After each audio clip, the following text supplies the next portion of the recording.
Las Vegas just got hit by a storm like never before in the month of May. From May 2nd to May 5th, the city was slammed with heavy rain, hail, and flooding.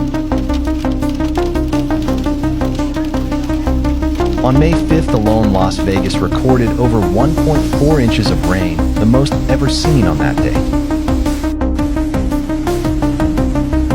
Streets turned into rivers, and one man was swept away in Henderson on Sunday, May 4th. Hail even fell in places like Summerlin, something almost never seen in the desert.